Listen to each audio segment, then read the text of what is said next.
নমস্কাৰ বন্ধুসকল ৭২৬৭টা পদৰ অনলাইন আবেদন বৰ্তমান লৈ থকা হৈছে আৰু এই এডভাৰটাইজমেণ্টটো অক্টোবৰ ২০২৫ হয় অক্টোবৰ মাহৰ শেষ পৰ্যায়লৈকে আপোনালোকে এই পদখিনিৰ বাবে আবেদন কৰিব পাৰিব আৰু ইয়াতে এইচএছ পাছৰ বাবে যথেষ্টখিনি ভেকেন্সি আছে তো ভেকেন্সিটো ক'ৰ পৰা আহিছে ইয়াৰ এক্সাম প্ৰক্ৰিয়া কেনেকুৱা হ'ব বা আবেদন মাচুল আছে নে নাই সকলোখিনি ভিডিঅ'টোত আপোনালোকক কম সময়তে জনাম আহক ভিডিঅ'টো আৰম্ভ কৰোঁ আৰু আগন্তুক এডিআৰই 3 ডিএইচএছ বা হাইকোৰ্টৰ এক্সামৰ বাবে অসমীয়া বা ইংৰাজী মাধ্যমৰ পিডিএফ যদি লাগে আপোনালোকে assamgkpdf.com ভিজিট কৰিব যথেষ্ট কম দামতে অসমীয়া ইংৰাজী বিভিন্ন মাধ্যমৰ পিডিএফ আপোনালোকে আমাৰ পৰা কিনি ল'ব পাৰিব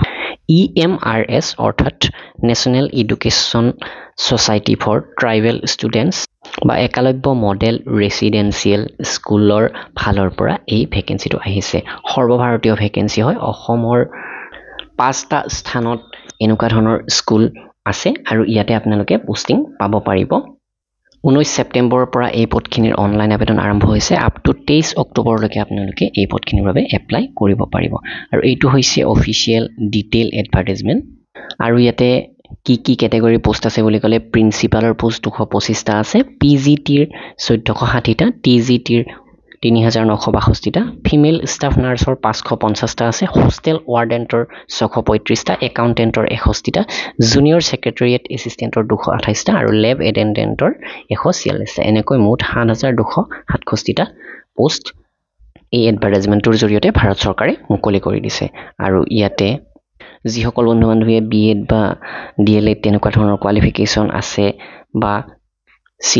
টেট পাছ কৰি থৈছে তেওঁলোকে যিখিনি PGT TGTৰ পোষ্ট আছে সেইখিনি পোষ্টৰ ডিটেইল ভেকেন্সিটো চাই ল'ব পাৰে আমাৰ ৱেবছাইট educationforassam.com লৈকে আহি ডেছক্ৰিপশ্যনত লিংক দি দিছোঁ এডভাৰটাইজমেণ্টটো ডাউনলোড কৰি আপোনালোকৰ ছাবজেক্ট অনুসৰি ইয়াতে আপোনালোকৰ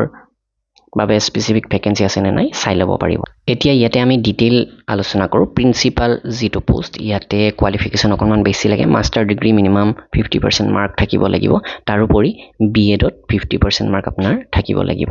2 নম্বৰ পোষ্টত যিটো PGTৰ পোষ্ট আছে ইয়াতে 1460টা পোষ্টৰ ক্ষেত্ৰত মাষ্টাৰ ডিগ্ৰী প্লাছ বিএডত 50% মাৰ্ক থাকিলে আপোনালোকে এপ্লাই কৰিব পাৰে TGTৰ আটাইতকৈ বেছি ভেকেন্সি আছে ইয়াতে শিক্ষাগত অৰ্হতাৰ ক্ষেত্ৰত ভালেকেইটা ক্ৰাইটেৰিয়া দিছে তো মিনিমাম ক্ৰাইটেৰিয়াটো মই আপোনালোকক কৈছোঁ বেচেলৰ ডিগ্ৰী আৰু বিএড বেচেলৰ ডিগ্ৰীত আপোনাৰ মিনিমাম 50% মাৰ্ক থাকিব লাগিব ইয়াৰ পিছতে আছে হোষ্টেল ৱাৰ্ডেণ্টৰ 635টা পোষ্ট এইকেইটা পোষ্টত যিকোনো গ্ৰেজুৱেশ্যন হ'লে আপোনালোকে এপ্লাই কৰিব পাৰিব আপ টু 35 ইয়াৰ্ছলৈকে এপ্লাই কৰিবৰ বাবে এলিজিবল হয় কেণ্ডিডেট ফিমেল ষ্টাফ নাৰ্ছৰ ক্ষেত্ৰত BSc নাৰ্ছিং থাকিব লাগিব আপোনালোকৰ কোৱালিফিকেশ্যন 550টা পোষ্ট আছিলে একাউণ্টেণ্টৰ যি 61টা পোষ্ট আছে এইখিনি দৰমহাও যথেষ্ট ধুনীয়া 35,400ৰ পৰা আৰু ইয়াৰে শিক্ষাগত অৰ্হতা বেচেলৰ ডিগ্ৰী কমাৰ্চ ষ্ট্ৰীমৰ পৰা হ'ব লাগিব জুনিয়ৰ ছেক্ৰেটেৰিয়েট এছিষ্টেণ্টৰ 228টা পোষ্ট আছে আপ টু 30 ইয়াৰ্ছলৈকে এজন কেণ্ডিডেটে এপ্লাই কৰিব পাৰে তাৰোপৰি এই ৰিলেক্সেশ্যনৰ বিষয়ে মই আপোনালোকক কৈ আছোঁ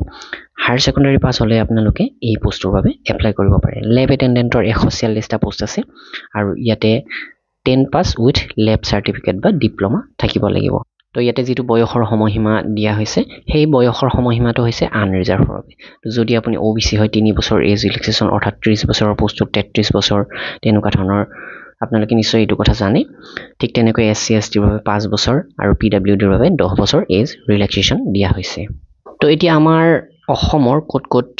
এই স্কুলখন আছে তেনেকুৱাকৈ চাবলৈ গ'লে বজালি ডিমা হাছাও বাক্সা ধেমাজি আৰু কাৰ্বি আংলং ইয়াতে এখন নটিচত পোৱা গৈছে এইকেইটা স্থানত একালব্য মডেল ৰেচিডেন্সিয়েল স্কুল আছে আৰু ইয়াতে বিশেষকৈ নন টিচিং ষ্টাফ যিখিনি আছে তো সেইখিনি ষ্টাফ নাৰ্ছ ৱাৰ্ডেন বা জুনিয়ৰ ছেক্ৰেটেৰিয়েট এছিষ্টেণ্ট এইখিনিৰ বাবে যিটো আবেদন মাচুল সেইটো হৈছে জেনেৰেল কেণ্ডিডেটৰ বাবে 1500 কিন্তু যদি ছোৱালী হয় আপুনি বা SC বা ST বা PWD কেণ্ডিডেট হয় তেনেহ'লে 500 টকা নন টিচিং ষ্টাফৰ হয় বাকী প্ৰিন্সিপাল PGT TGTৰ অকণমান ইয়াৰ আবেদন মাচুলটো বেছি হয় তো অফিচিয়েল এডভাৰটাইজমেণ্টত ইয়াৰ যিটো এক্সাম প্ৰক্ৰিয়া বা চিলেকশ্যন প্ৰক্ৰিয়া সেই বিষয়ে দিয়া হৈছে টায়াৰ 1ত এটা প্ৰিলিমিনাৰী এক্সাম অনুষ্ঠিত হ'ব যিটো OMR বেছ হ'ব অফলাইন মাধ্যমতে হ'ব অনলাইনত নহয় তো ইয়াতে হোষ্টেল ৱাৰ্ডেণ্টৰ বাবে বা নেক্সট একাউণ্টেণ্টৰ বাবে সকলোতে দুটা ষ্টেজত হ'ব প্ৰথমতে এটা লিখিত পৰীক্ষা তাৰপাছত এটা ডেছক্ৰিপটিভ টেষ্ট বা দুইটা লিখিতই হয় প্ৰথমটো OMR বেছ হয় যেটো চাৰিটা অপচন থকা আৰু 2 নম্বৰটো ডেসক্ৰিপটিভ আপোনালোকে এখন ৰচনা লিখিব লাগিব বা এছে লিখিব লাগিব তেনেকুৱা ধৰণৰ হ'ব তো ইয়াতে সকলোখিনি বস্তুৰ বাবে প্ৰায় তেনেকুৱাই হয় সিলেবাসটো অকণমান বেলেগ তো এইটো আপোনালোকে ভালদৰে চাই ল'ব যদি এই পদকেইটাৰ বাবে এপ্লাই কৰিব বিচাৰে তো ভিডিঅ'টো এইখিনি লাইক কৰিব শ্বেয়াৰ কৰিব ধন্যবাদ